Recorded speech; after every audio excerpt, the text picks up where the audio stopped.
Ya, bismillahirrahmanirrahim. Assalamualaikum warahmatullahi wabarakatuh. Sahabat channel dakwah Gorontalo rahimakumullah, syukur kita untuk Allah, salawat dan salam untuk Rasulullah sallallahu alaihi wasallam. Alhamdulillah, sore hari ini bagi yang belum kenal, insya Allah di belakang saya udah ciri khas salah satu wisata yang ada di Gorontalo, yaitu wisata religi di Desa Bobohu, Gorontalo. Ya, seperti itu.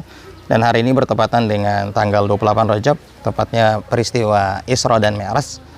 Maka insya Allah pada sore hari ini dari tempat wisata ini kami ingin berbagi sedikit tentang peristiwa Isra Mi'raj yang dialami oleh Rasulullah Sallallahu Alaihi Wasallam. Nah, sahabat rahimakumullah, kalau kita buka Al-Quran memang cerita tentang Isra dan Mi'raj itu tidak banyak. Hanya bisa kita dapati hanya ada dalam 2 surah, yaitu di Quran surat Subhanalladzi Asra, ya, Al-Isra. Sedangkan yang kedua ada di Quran surat An-Najm, laqad ra'ahu fi nazlatin ukhra inda sidratil muntaha innaha jannatil ma'wa. Jadi tidak banyak ayat yang bercerita tentang peristiwa Isra dan Mi'raj.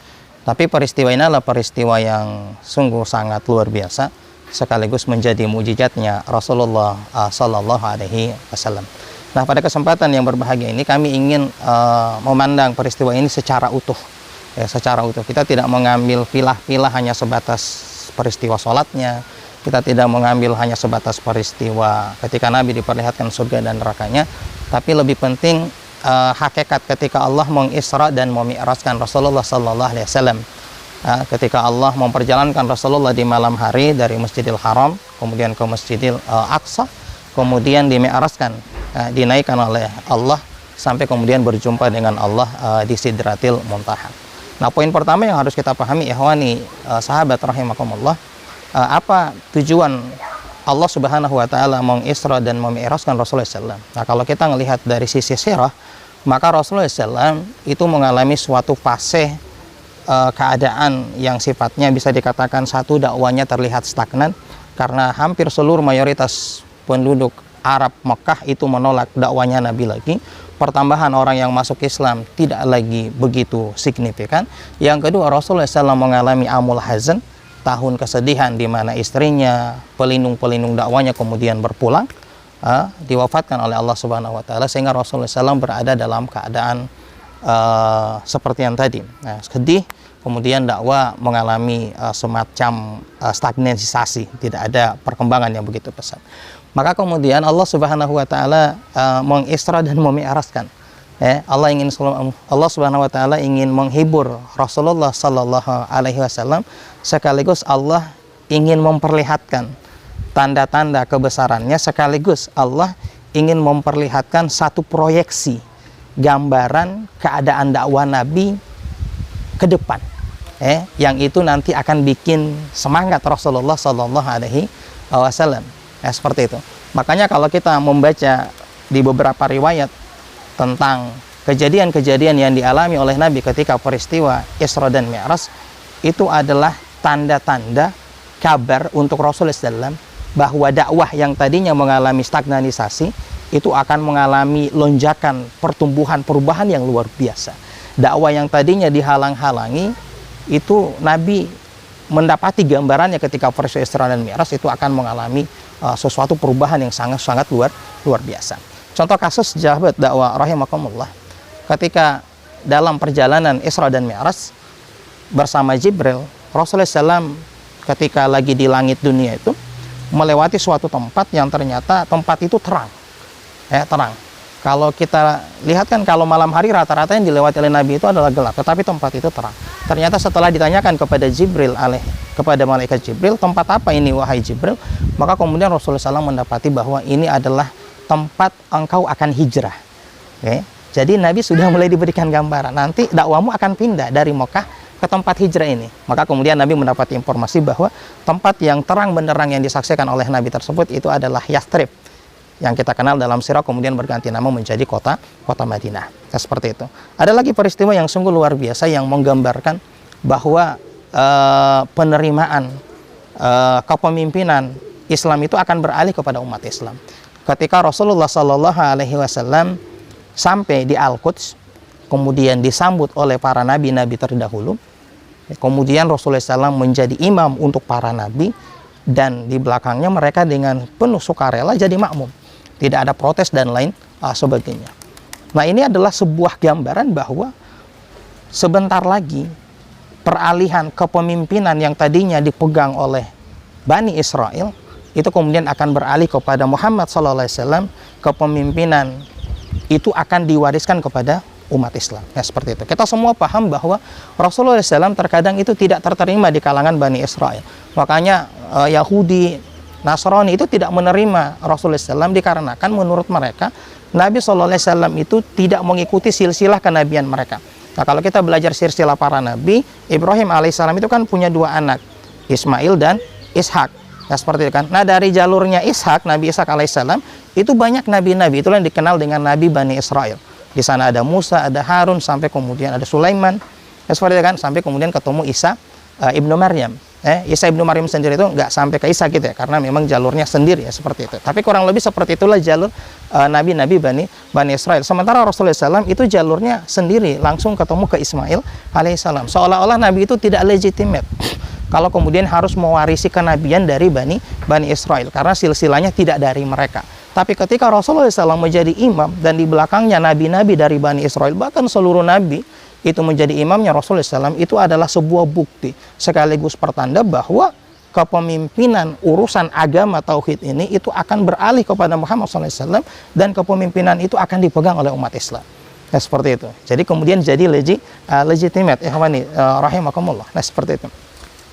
Ada lagi peristiwa yang mungkin bisa kami tambahkan. Ketika Rasulullah SAW berada di langit pertama dunia, itu Nabi Rasulullah SAW bertemu dengan Ismail. Ya, mohon maaf, Ismail di sini bukan nabi, tapi seorang malaikat. Seorang malaikat. Nah, ternyata menariknya Ismail alaihissalam ini punya 12.000 pasukan. 12.000 pasukan. Yang lebih hebatnya lagi, di setiap orang dari 12.000 itu memiliki 12.000 pasukan lagi. Jadi jumlah pasukannya Ismail itu berapa? Kurang lebih 12.000 pangkat 12.000. Dan ini yang disaksikan oleh Nabi di langit pertama dunia. Ya, ini saya secara pribadi kalau bertemu dengan urusan seperti ini, itu pasti kita akan punya gambaran. Nanti esok hari, andaikan butuh pertolongan, dalam keadaan sangat butuh, semisal dalam perang, maka kita cukup minta sama Allah agar kemudian diturunkan pasukan malaikat ini yang akan menolong kita. Dan kalau kita belajar dalam sirah, inilah yang pernah diminta oleh Rasulullah SAW di perang Badar. Ini yang pernah diminta oleh Rasulullah SAW di perang Badar. Apa yang dia lihat ketika di peristiwa Isra dan Mi'raj, itu kemudian diminta oleh Rasulullah SAW. Makanya di perang Badar, ayat Al-Quran menggambarkan bahwa di perang Badar Allah menurunkan malaikatnya untuk menolong pasukan kaum muslimin. Nah, sahabat channel dakwah rahimakumullah, nah peristiwa-peristiwa yang begitu banyak di dalam konteks peristiwa Isra dan Mi'raj ini, itu adalah gambarannya ingin menguatkan sisi dakwanya Rasulullah SAW, ingin menambah semangatnya dakwanya Rasulullah SAW. Ya, seperti itu. Termasuk ada sebuah hadis yang disampaikan oleh Rasulullah SAW ketika beliau berada di dekat dengan Allah Subhanahu wa taala, ketika Rasulullah SAW mengatakan innallaha zawalil arda hatta yanzuru masarikaha wa magharibaha wa innahu mulkuhul umma sayati mazuila minhu. Bahwa Rasulullah SAW memberikan gambaran bahwa Allah telah membentangkan dunia untukku sampai aku bisa melihat ujung timur dan ujung baratnya. Maka kemudian Rasulullah SAW mengatakan wa inna mulkuhul umma sayati mazuila minhu.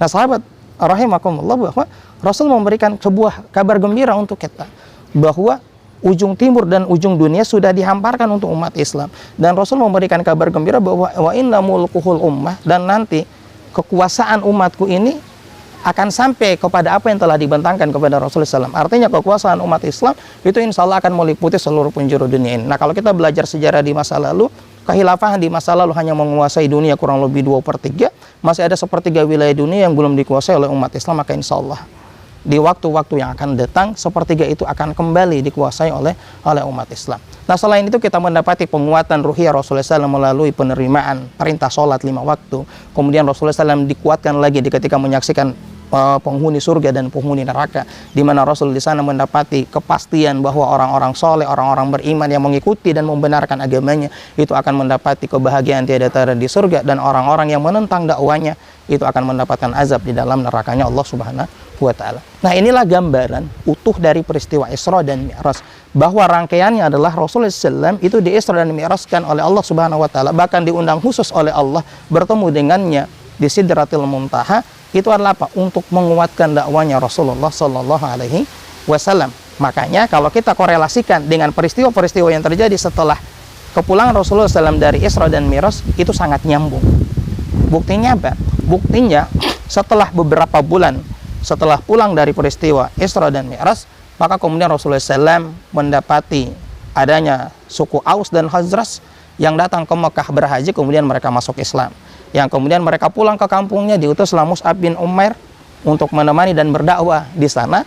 Maka kemudian dalam 1 tahun Mus'ab bin Umair mampu memberikan perubahan yang besar di kota Yasrib, yang akhirnya terjadi peristiwa Baiat Aqobah kedua, yang kemudian disusul dengan peristiwa hijrah. Rasulullah SAW dan para sahabat pindah dari Mekah ke Madinah, dan di sana kemudian bermula titik awal peradaban Islam, kemenangan Islam yang kemudian mampu menaklukkan kota Mekah, yang mampu kemudian menguasai Persia dan Romawi.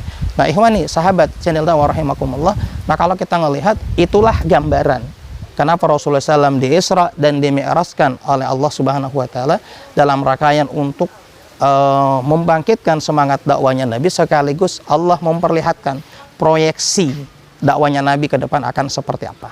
Nah, hikmahnya buat kita sekalian, khususnya kita yang terlibat dalam jalur perjuangan, maka mestinya kita mengambil hikmah Isra dan Mi'raj sebagaimana apa yang dialami oleh Rasulullah SAW.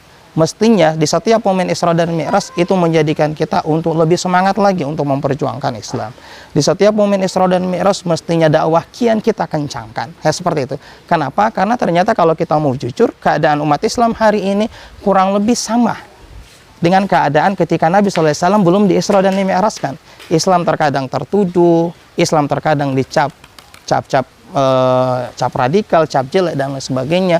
Bahkan terkadang umat Islam di negeri yang mayoritas ini selalu kemudian dituduh intoleran dan lain sebagainya. Maka menjadi tugas kita untuk terus menyadarkan umat, untuk terus melawan propaganda buruk yang dimunculkan oleh musuh-musuh Islam. Kita harus terus mendakwahkan bahwa Islam adalah rahmatan lil alamin, dan Islam yang harus kita dakwakan adalah Islam yang kafah, Islam yang menyeluruh, karena dengan jalan ini Islam itu benar-benar akan dirasakan oleh seluruh umat manusia. Mungkin insya Allah dari wisata Bobohu, wisata religi ciri khas Gorontalo ini yang bisa kami share. Sekali lagi, ketika kita berbicara Isra dan Mi'raj, kita nggak sebatas membicarakan tentang perkara sholat, nggak sebatas membicarakan surga dan neraka, tapi kita membicarakan bagaimana perubahan drastis dakwanya Rasulullah Sallallahu Alaihi Wasallam ketika pulang dari peristiwa Isra dan Mi'raj. Dan kita sebagai orang-orang beriman harus meyakini bahwa Isra Mi'raj itu adalah kejadian yang benar-benar dialami oleh Rasulullah SAW. Itu adalah mukjizatnya Rasulullah SAW, dan kita setiap tahunnya memperingati, merenunginya dalam rangkaian untuk mengambil ibrah pelajaran, sekaligus menghadirkan semangat dakwah dan perjuangan di balik peristiwa Isra dan Mi'raj. Mungkin ini yang bisa kami bagi, mudah-mudahan ada manfaatnya. Mohon maaf bila ada salah-salah kata.